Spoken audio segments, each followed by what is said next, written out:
배고파도 충성하라던 조국을 떠나 삼각김밥 앞에서 눈물이 났습니다. 이게 사람이 사는 나라더군요. 저는 올해로 한국 정착 7년 차, 나이는 42입니다. 북한에선 군관이었고 지금은 택배 상자를 나르는 일을 하고 있습니다. 몸으로 일하는 삶이라 해도 지금이 훨씬 인간답다고 느낍니다. 북한에서의 삶은 늘 똑같았습니다. 배급은 끊기고 전기는 오락가락.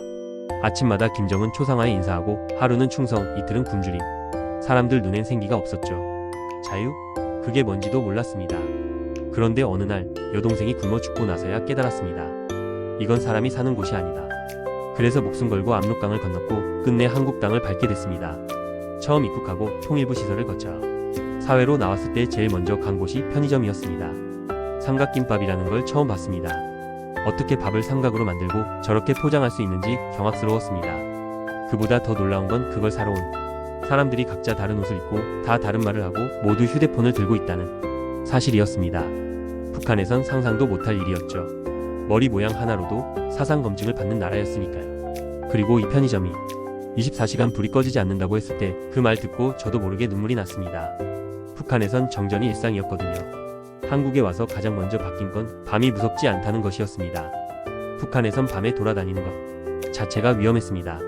고위부 인민보안부 순찰이 넘쳐나고 밤에 불이 켜진 집은 몰래 조사도 당했거든요. 그런데 한국은 어떻습니까? 새벽 2시에도 사람들이 카페에 앉아있고 여성 혼자도 길을 걷는 나라입니다. 경찰은 위협이 아니라 보호자였습니다. 불침번도 없습니다. 밤에 푹 자는 게 처음엔 낯설었습니다. 눈을 감는다는 게 경계심을 푸는 거라는 걸 그제야 느꼈습니다. 한국 와서 처음 지하철을 탔을 땐 우주선인 줄 알았습니다. 환승? 와이파이? 터널 안에서도 인터넷이 된다는 게 이해가 안 됐습니다. 북한의 지하철은 1960년대에 멈춰 있었고 인터넷은 당 간부들만 쓰는 거였으니까요. 이제는 저도 스마트폰으로 앱을 켜서 택배 스케줄을 보고 고객에게 메시지를 보냅니다. 예전엔 사상 검열받던 도구였는데 지금은 생계수단입니다.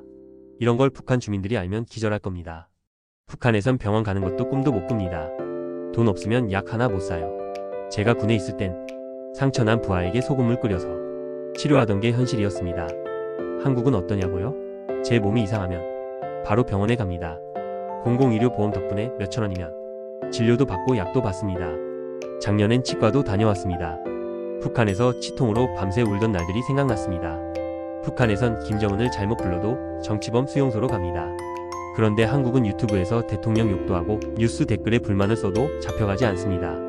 처음엔 그게 제일 무서웠습니다. 진짜 이래도 되나? 이제 저도 유튜브 보는 게 일상이 됐습니다.